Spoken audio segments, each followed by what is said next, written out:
जहां से उठती है सच्ची खबर, वहीं से शुरू होता है छत्तीसगढ़ नाउ।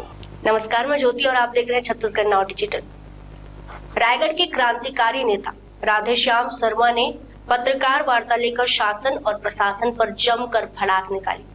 उद्योगपतियों पर अपने शब्द बाण से आग लगाते हुए उन्होंने यहां तक कह दिया कि छत्तीसगढ़ में कानून और संविधान का जब कोई पालन ही नहीं कर रहा हो तो ऐसी स्थिति में यहां तो राष्ट्रपति शासन लागू होना चाहिए। शहर के होटल जानकी में आयोजित प्रेस कॉन्फ्रेंस में सामाजिक कार्यकर्ता राधेश्याम शर्मा ने कहा कि रायगढ़ की स्थिति विषम है। संविधान और कानून से लेकर वन पर्यावरण नियमों का पालन नहीं हो रहा। दुखद विषय है कि अंधाधुंध औद्योगिकरण ने सब कुछ बदल दिया। शासन और प्रशासन अब भयभीत होकर उद्योगपतियों के हाथों की कठपुतलियां बनकर रह गई है। उन्होंने कहा कि मैं पत्रकार जगत की शरण में हूं।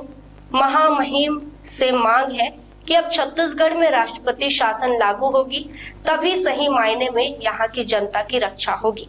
क्रांतिकारी नेता राधेश्याम शर्मा ने आगे कहा कि विधिक प्रक्रिया के तहत कोई भी जंगल नहीं काटे गए। छत्तीसगढ़ बनने के बाद एक भी जन सुनवाई कानून सम्मत तरीके से नहीं हुई। तमनार कांड में पुलिस ने सुनियोजित तरीके से बल प्रयोग करते हुए कई बेगुनाहों का अपहरण तक किया। और तो और पुलिस और उद्योग प्रबंधन के सांठगांठ से आगजनी की घटना हुई। एक व्यक्ति की मौत भी हुई, मगर किसी पर अपराध दर्ज नहीं हुआ। दुर्भाग्य है कि छत्तीसगढ़ में नशे का कारोबार धड़ल्ले से विधि विपरीत हो रहा है। कानून और संविधान का रत्ती भर पालन नहीं हो रहा। उसे मैं राष्ट्रद्रोह मानता हूँ। न्यायपालिका मौन है। छत्तीसगढ़ के मुख्य न्यायाधीश नाटक कर रहे हैं। शर्मा ने यह आरोप भी लगाया कि रायगढ़ पुलिस न्यायालय से भी ऊपर रहकर कार्य कर रही। तमनार कांड में एसपी को निलंबित कर दोषियों को जेल भेजना था, मगर न्यायाधीश ने ऐसा नहीं किया। राष्ट्रपति संज्ञान लेकर छत्तीसगढ़ में राष्ट्रपति शासन लागू करे, तब कहीं जाकर हालात में सुधार हो सकता है, अन्यथा भगवान मालिक है।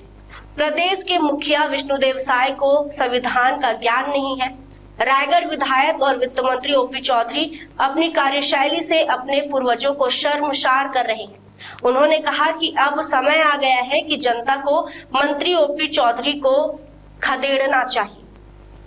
बताएंगे भी, आज प्रेस वार्ता की गई आपके द्वारा, क्या प्रमुख कारण क्या रहा प्रेस वार्ता करने का? प्रेस वार्ता करने का प्रमुख कारण ये है कि यहाँ संविधान कानून का पालन नहीं हो रहा है, चाहे वो पर्यावरण कानून का हो कि वन कानून का हो या संविधान के मूल अनुच्छेदों का।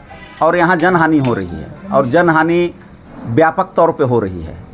तो अगर किसी भी राज्य में जनहानि बड़ी संख्या में हो रही है तो संवैधानिक व्यवस्था दी गई है कि वहाँ राष्ट्रपति शासन लागू किया जाना चाहिए ताकि आम लोगों के जीवन की रक्षा हो सके। तो मेरा पत्रकार वार्ता का उद्देश्य है कि महामहिम राष्ट्रपति महोदय संज्ञान लें और यहाँ कानून का परिपालन सुनिश्चित करें, क्योंकि यहाँ उद्योगपति, राज्य सरकार, जिला प्रशासन सबको अपने दबाव में लेकर के भयभीत करके कार्य करवा रही है।